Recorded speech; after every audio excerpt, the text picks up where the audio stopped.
নমস্কার, কেমন আছেন সবাই? মিতার কিচেন অ্যান্ড লাইফস্টাইল ব্লগে আপনাদের সকলকে জানাই স্বাগত। আজ বুধবার, বাজে এখন সকাল 10টা। আর এই দেখুন, আজ আমি আমার ঠাকুর ঘর থেকে আমার ব্লগটা শুরু করলাম। দেখুন, এই যে আমি এখন পুজো দিতে এসেছি। আমার পুজোও হয়ে গেছে। বাইরে প্রচণ্ড বৃষ্টি হচ্ছে। আজকে খুব সুন্দর একটা রেসিপি নিয়ে আসছি সন্ধ্যাবেলা। এই দেখুন, চলে এসেছি সন্ধ্যাবেলা। এখন বাজছে সন্ধ্যে 7টা 10। আর দেখুন, আজকে খুব সুন্দর একটা রেসিপি শেয়ার করতে চলেছি। কি এটা বুঝতে পারছেন না? আজকে আমি বানাবো ইডলি। ইডলি তো আপনারা অনেকে অনেকভাবে বানিয়ে খান, কিন্তু আজ আমি আমার মতন বানাবো ভাজা ইডলি। এটাও কিন্তু কম ভালো খেতে লাগে না, দারুণ লাগে। দেখুন, প্রথমেই নিয়ে নিলাম 1 কাপ ওটস। ও বলাই হয়নি, আমি এই ইডলিটা বানাবো, ভাজা ইডলিটা ওটস দিয়ে। 1 কাপ ওটস নিয়ে নিলাম। আর নিয়ে নেব 1 কাপ মতন টক দই। এরপরে এর মধ্যে আরও কিছু উপকরণ দিয়ে দেবো। আর লাগবে একটু কারি পাতা। তো কারি পাতাটা যেহেতু আমার বাগানেই আছে, ওটা তো অবশ্যই আনবো। তার আগে দেখুন, আমি দিয়ে দিচ্ছি একটু কালারের জন্য কাশ্মীরি গুঁড়ো লঙ্কা আর গোটা জিরে। এরপর বাগানে এই দেখুন, চলে এলাম নিচের বাগানে। যেহেতু কদিন থেকে খুব বৃষ্টি হচ্ছে, একদম কারি পাতাগুলো বেশ সুন্দর কচি কচি হয়েছে। আর ওইদিকে দেখুন, এই যে রকি মহারাজ দেখছে মা কি করছে বাগানে। চলুন রান্নাঘরে যাই। এই দেখুন, আপনারা ভাবলেন, বললো যে এরকম সন্ধ্যাবেলা তৈরি করছি, তাহলে হঠাৎ করে কারি পাতার গাছটা দিনের বেলা দেখালো কি করে? আমি দিনের বেলা কারি পাতা তোলার ভিডিওটা করে রেখেছিলাম। এই দেখুন, দিয়ে দিলাম কারি পাতা কুচোনো, আর দিয়ে দিলাম লবণ, আর দিয়েছি সামান্য একটু চিনি গুঁড়ো, ওর সাথে মেশানো আছে। এরপর খুব ভালোভাবে একটি চামচের সাহায্যে নাড়াচাড়া করে নেব, মানে মিশিয়ে নেব।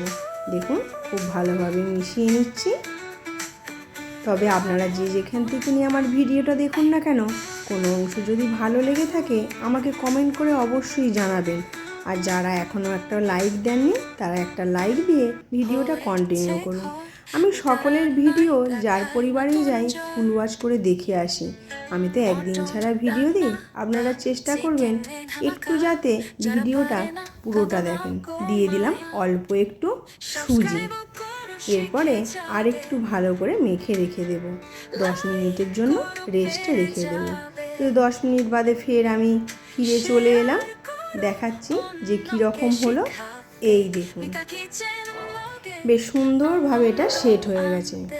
এরপর দেখুন, ওভেনের মধ্যে একটা ফ্রাই প্যান বসিয়ে দিয়েছি। গ্যাসটাও হালকা করে দিয়ে দিয়েছি, আর একটু সাদা তেল দিয়েছি।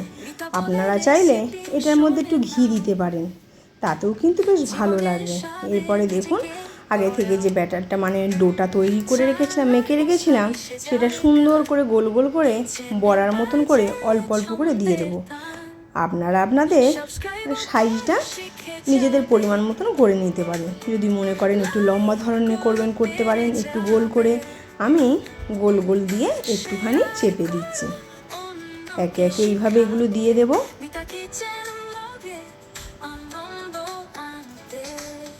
তো যেটা বলছিলাম, আপনারা একটা লাইক দিয়ে ভিডিওটা কন্টিনিউ করলে খুব ভালো হবে। আর যদি একটু ফুল ওয়াচ করেন তাহলে আরও ভালো হয়। দেখুন, এইভাবে সবগুলো আমি দিয়ে দিলাম, খুব সুন্দর লাগছে। এবার খুন্তিটার সাহায্যে একটু উপর থেকে আরেকটু চেপে দিই। একটু চেপে চেপে দিলে পাতলা হলে পরে এগুলো বেশ একটু ভালো লাগবে, একটু মচমচেও হবে, খুব সুন্দর লাগবে। আপনারা যদি এইভাবে বানিয়ে না খান, অবশ্যই ট্রাই করবেন। দিয়ে দিলাম ওপর থেকে একটু জিরে গুঁড়ো, আর কালারের জন্য একটি করে কাশ্মীরি গুঁড়ো লঙ্কা। এর ফলে জিনিসটা দেখতেও খুব ভালো লাগবে।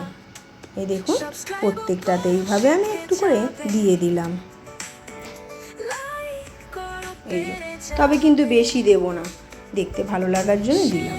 এরপর একটি পাত্র ঢাকা দিয়ে 2 মিনিটের জন্য গ্যাসের ফ্লেমটা কমিয়ে রেখে দেব। তো দেখুন, 2 মিনিট হয়ে গেছে, ঢাকনাটাও খুলে নিয়েছি। এরপরে আমি উল্টে দিলাম। বেশ সুন্দর হয়েছে কিন্তু জানেন, আপনারা যতক্ষণ না এটা ট্রাই করবেন আপনারা কিন্তু বুঝতে পারবেন না। দেখুন সবগুলো একে একে আমি উল্টে দিলাম। উল্টে দেওয়ার পর আবার একবার ঢাকনাটা ঢাকা চাপা দিয়ে দেব।